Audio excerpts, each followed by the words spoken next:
Hello, everybody, and welcome into the Quick 18 podcast. I'm your host, Dave Schultz. I'm here with my co-host, Andy Carroll. Good to see you, Andy. Good to see you. This week's show is again brought to you by The Hole in One Show. The Hole in One Show can be found on YouTube, youtube.com/@thehio show.com.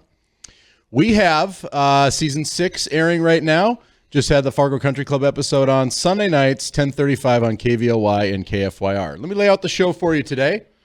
If you're new to the Quick 18 podcast, well, I think some people probably will be, based on our trivia question last week, it's 3 6-minute segments, just a Quick 18. Last week on the show, we started trivia in our third segment, and we have a new email address, quick18pod@gmail.com, quick18pod@gmail.com. And the question was, in 2000, what tournament did Tiger win to complete the Grand Slam? And we said, email us with the answer. Well, folks, it's been a week, and we haven't received an email. So, Andy, what are we going to do? We got to get the word out about the Quick 18. Yeah, I think the Quick 18 is going to be moving to the socials platforms, which I think a lot of people are living on lately. So keep an eye out for a Quick 18 pod Instagram, potentially an X platform as well. Oh, wow. This could be big. And it's super easy. We can, say swipe up with your answer or put in the comments or anything like that. And we need to just start slow. Like, we just need responses. Yeah. Right? And you know what? Here's the cool part. This is on YouTube. Go comment. That's right. Comment on the That's YouTube, right. Or we'll be creating Instagram and X platforms for this as well. Yeah. So we actually have behind the scenes stuff. I'm filming right now. Behind the scenes stuff on the Shorts on YouTube channel. So check us out. And we need somebody to answer the question: what tournament did Tiger win to complete the Grand Slam in 2000? So continuing on, see, this 6 minutes is going to go fast. What's happening in the world of golf? We're going to recap our picks from last week and then also preview this week, the Zurich. FCC Club Confidential in segment 2. We talk about opening the golf course, the par 3, and some important dates on the calendar for the FCC crew. And then finally, in our Go Golf segment, our third segment, we're going to have your trivia question again, a recap of the Las Vegas Pro-Am, which Andy and his team won this year.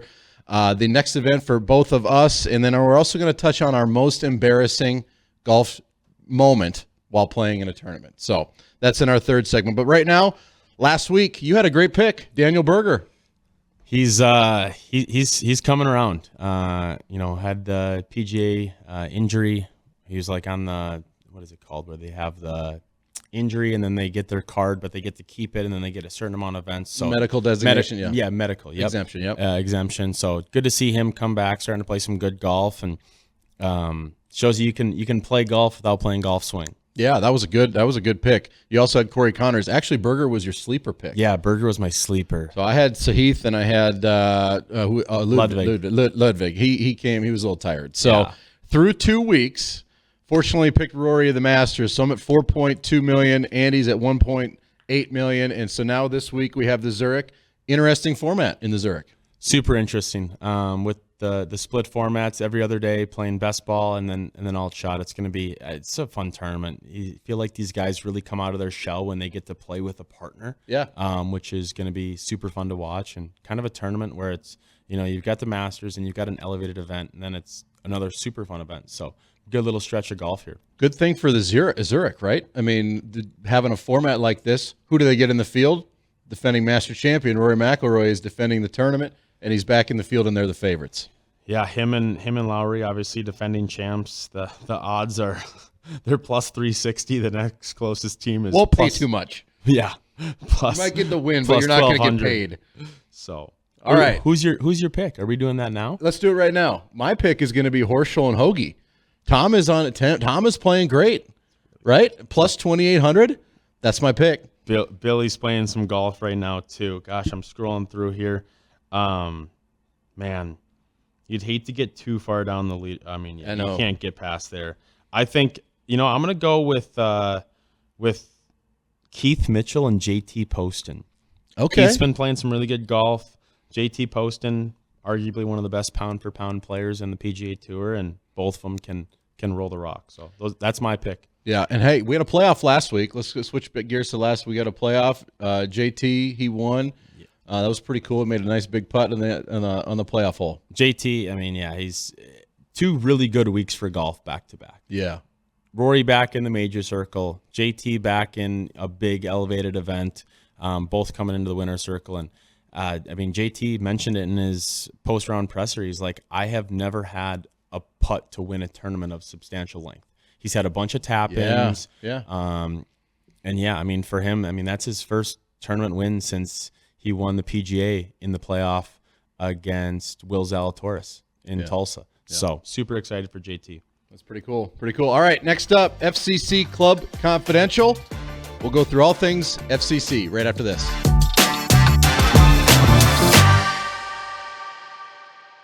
Season 6 of the Hole in One Show, presented by Bell Bank and Shields, is now airing on KVLY and KFYR. Tune in Sunday nights at 10:35 to see if these amateur golfers have what it takes to navigate their nerves when the cameras are rolling. Each contestant gets 2 shots, and one in the hole wins a brand new Cadillac from Gateway Cadillac. Check it out as we move closer to the $100,000 milestone of money raised on the show. Because you know this, if it's Sunday night, it's time for the Hole in One Show.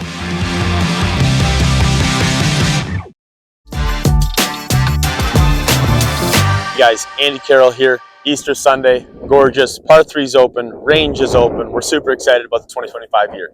Last week, Dave talked a lot about shortening it up, hitting the center of the face. I'm going to double up on that and continue to lengthen it just a little bit. But obviously, as you can tell, it's usually a little breezy in North Dakota, especially here in Fargo.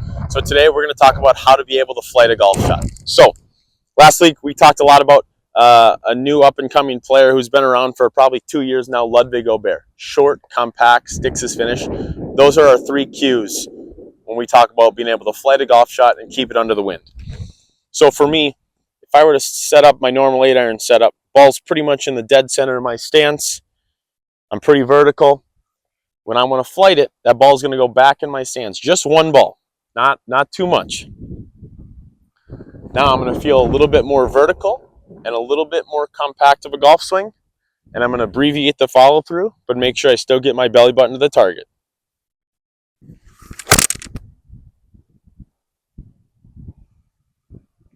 That's how you hit low flighted draws. See you soon. That's awesome, Andy. Let's expand on it a little bit. Yeah. We talked about your tip last week a little bit, being able to just shorten it up, hit the center of the face. And we just expanded on a little bit this week. So obviously it's usually pretty windy in North Dakota, especially here in Fargo. So being able to put a ball back just a little bit deeper in your stance and abbreviate the finish, it goes a long ways with being able to go out and score. And you getting out doing lessons already in the season here? Oh yeah. We were out on the range this morning, I've been doing them all winter. And we'll have fittings coming up, so we'll share those dates coming soon. And we have a lot of important dates coming up, so it's exciting to get the golf season up and going again. Like I said, the driving range is open, so is the par 3. We need a little bit of warm weather. We need some rain would help. Our irrigation system's fired up. The opening of the front 9 is imminent. You're going to get a message very, very soon on the front 9. The back 9 needs a few more days, but long story short, we're really excited about getting on the golf course here in April, and this is a wonderful week. Sunshine, and we have a little rain in the forecast. This is exactly what we want. Exactly. I think the members are itching. We're itching. Yes. Let's go. It's there. But I think patience will provide a great summer of golf at FCC. You know what's a great thing that gets under you? The par 3 is what an asset the par 3 is. And I felt like my game was in good shape. Played it last night. Hit 2 greens in regulation. Oh no. Well, it's interacting the club with the turf. We haven't done that. Yeah, we haven't you hit a off divot. mats. It's like, this feels good. And then you go to the range and it's like, whoa, that's actually sand down there. Like we can't just stomp it into the ground. Yeah, it is all around the club, right? It's time. Our members are starting to come out. We just had a great Easter. Last week after the podcast, came back to the property on Monday afternoon, and I counted 9 vendors on site. 9 vendors on site to get this thing back and going. And as the general manager, I just look at it like, invoice. But that's what it takes. We got the banquet remodel almost complete. We have our first event in the banquet space on Saturday, so I'm so thrilled to be able to get the members back there and use the space. And it will be starting May 25th, Sunday, May 25th. It is going to be a new space that our members can come and have lunch and dinner. Tuesday through Sunday, we're going to staff that thing 11 a.m. to 9 p.m. So it is going to be a space that the members are going to use. In the club world, a lot of renovations are around making space that you already have in a more multifunctional space where your members actually use. And so we had this banquet space where not all the time our members were using it. Now our members are going to have the opportunity to use it all the time. And oh, by the way, we have the best indoor golf technology You're going to love that. I'm going to love that. Our members are going to just eat it up. I mean, just the way it went from 0 to 100. Obviously, with construction starting earlier this year, and it's like, how is this going to be done? And then the pieces start falling into place, and I'm super excited. It looks awesome back there, and can't wait to have the membership be able to use it. And the service window from the pool's going to open Saturday, May 24th for the year at noon on Saturday, May 24th, all the way through Labor Day, which is September 1st. And that service window from that banquet space to the pool is going to be great. We got to have a thing for the kids. Like, what's the thing going to be? We're going to have root beer on tap and ice cream available. Root beer floats at the pool. I mean, come on, let's go. Could we be? I want to be a kid again. Yeah. I'm gonna get the crayon out and in Benchwarmers where it says I am 12 for my ID. And some other important dates coming up. Next Thursday is May 1st. Next Thursday is May 1st, and that's an important date for two reasons. Number one, at noon on Thursday, May 1st, you want to play in the men's member guest, you want to buy your way in and secure your spot and be one of our 25 sponsors, email me at noon on Thursday, May 1st.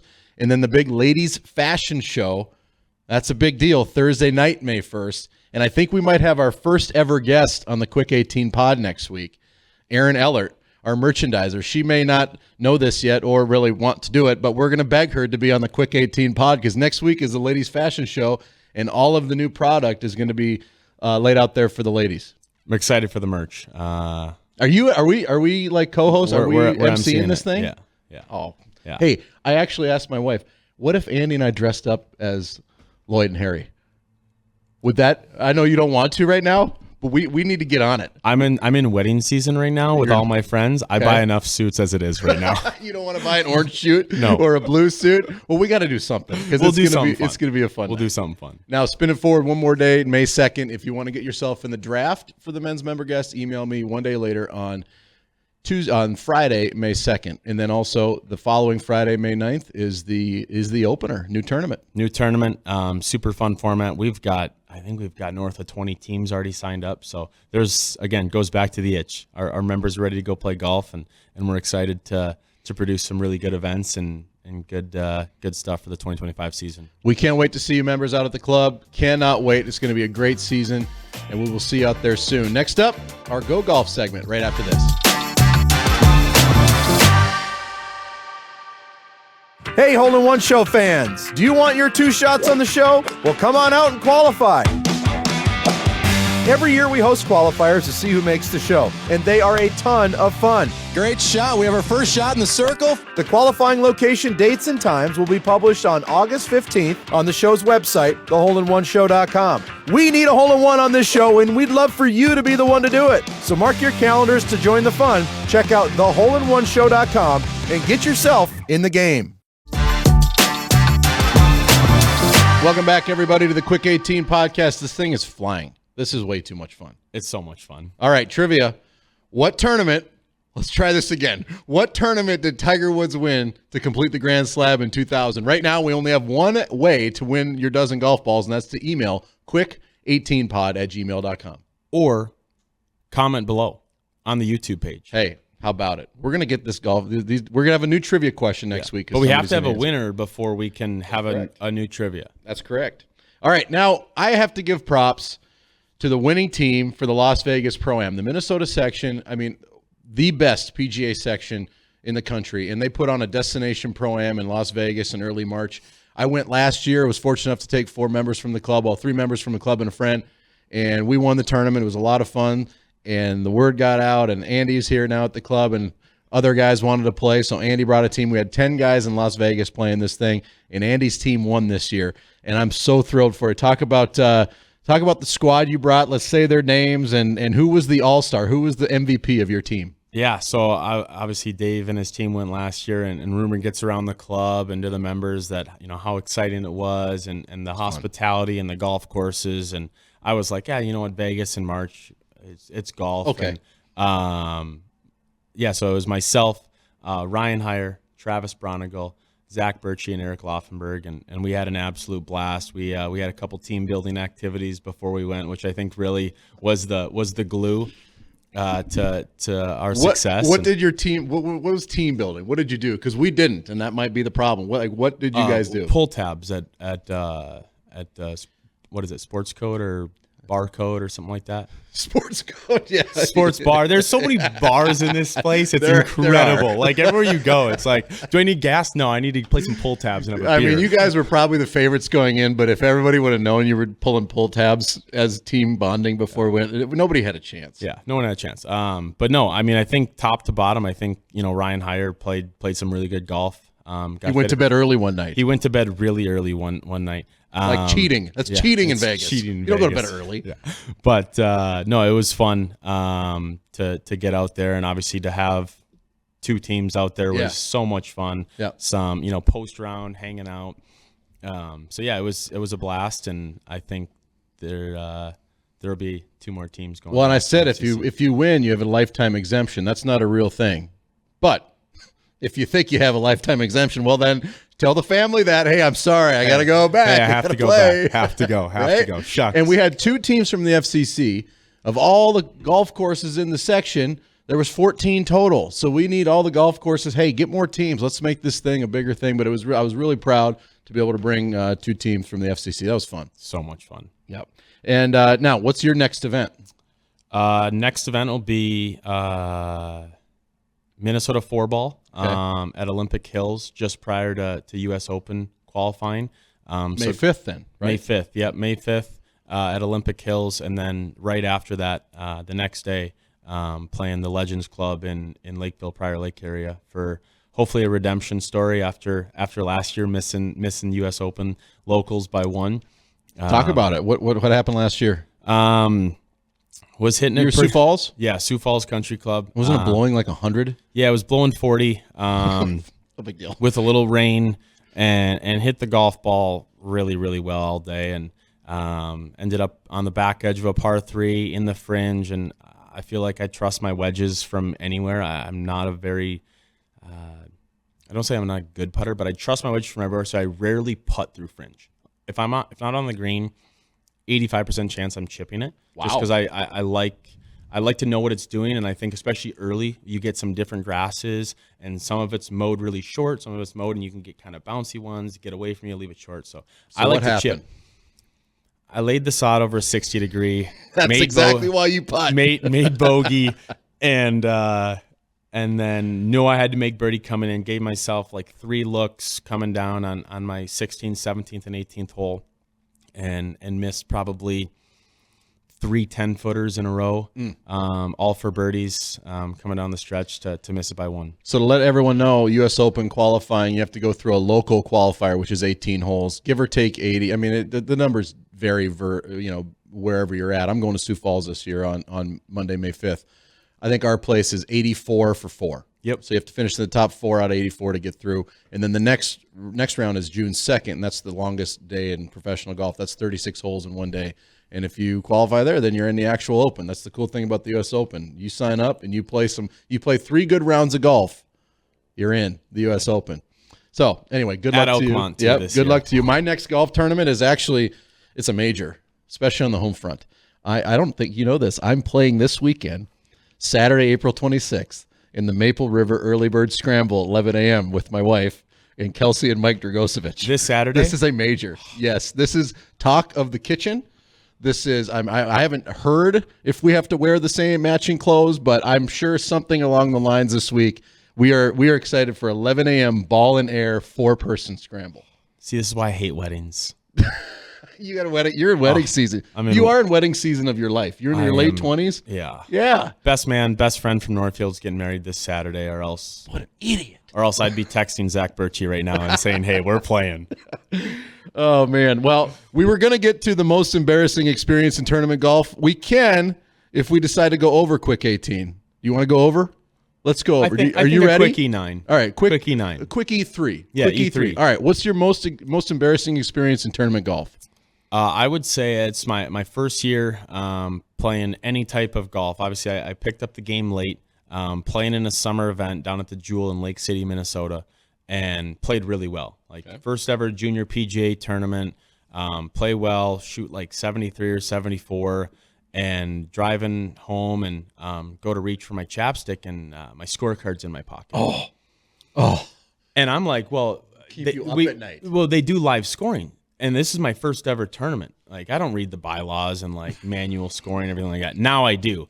But yeah, so I turn back around, go back up to the scoring table. I was like, hey, like told a little fib, said, hey, I had to run to the gas station really quick. Here's my scorecard. Really They're had to like, go to the bathroom. did you leave the property?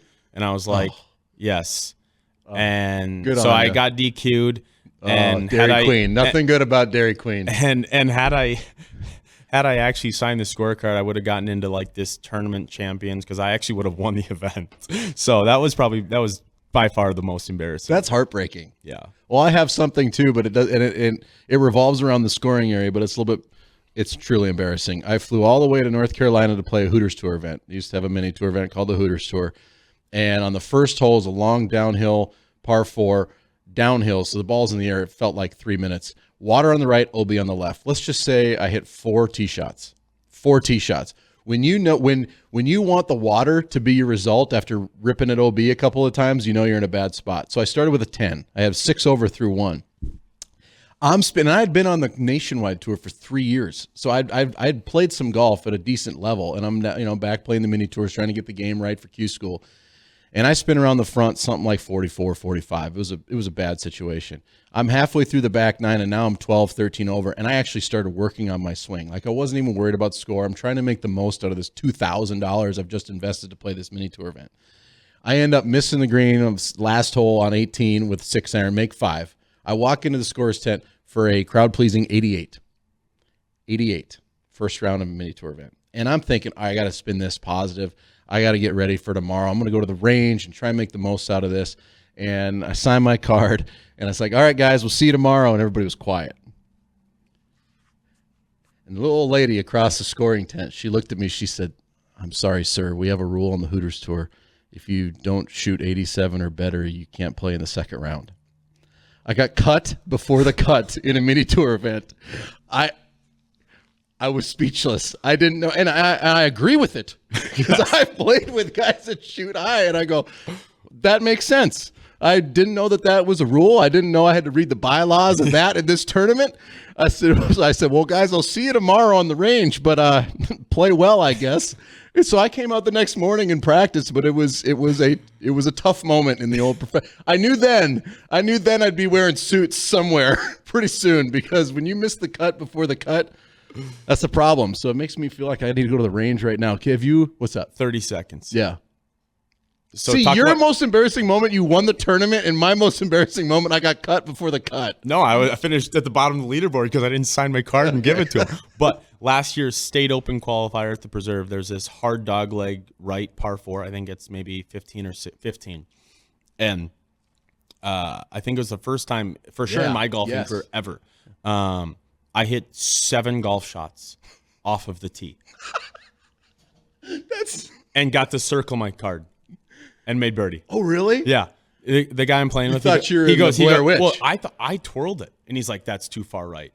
Get out of here. You were perfect. And that hole goes straight right. I was 40 yards out and just hit a little clippy wedge to 4 feet. But you unloaded 2 sleeves. Unloaded plus 2 1. sleeves. And eventually I was like, all right, I knew that 17. And he was like, my playing partner's telling me like, hey, like you should hit another one provisional. And so eventually I said, all right, well, I need a draw on 18 for a finishing par 5. So I just purposely hit like a draw, even though the hole goes right. Oh, he's telling me. Yeah. You needed a ball. Yeah, I needed a ball. And I was like, well, I need a ball in play if none of them are in. So I just sniped one. Well, in our Go Golf segment, there's one thing that's true no matter where you go play golf, if you play competitive or whatnot, stories come from playing golf, right? Lifetimes. Yeah. And let's go play the par 3 today, right? Yep. 230. 230. Ball in air. We're going to hit 3 greens today. All right. Right? Baby steps. So here's my goal with par 3. I want to play it 6 times a week. And I want to track the scores. That's where your game is. Yeah. That's where you save shots. If you're comfortable 100 yards and in, it just lets your shoulders relax on the tee box and on the green because you're going to have birdie putts. Or you're the coolest part about it, too, you can go out during your lunch hour and play the par 3 course and get better. It doesn't take 2 hours. It doesn't take 4 hours. You go out and play the par 3 course by yourself or with a buddy, 45 minutes. If you play the par 3 course 4 times a week, you're getting better at golf. 100%. So we're going to do it today. Thanks for being with us on this week of the Quick 18 podcast. It's too much fun. We're going to do this next week as well. We did this one. We have 13 more through the summer. We have busy schedules, so some weeks we won't do it, but we will be here next week. Thanks for being with us. And somebody, please answer the trivia question. We'll see you next week.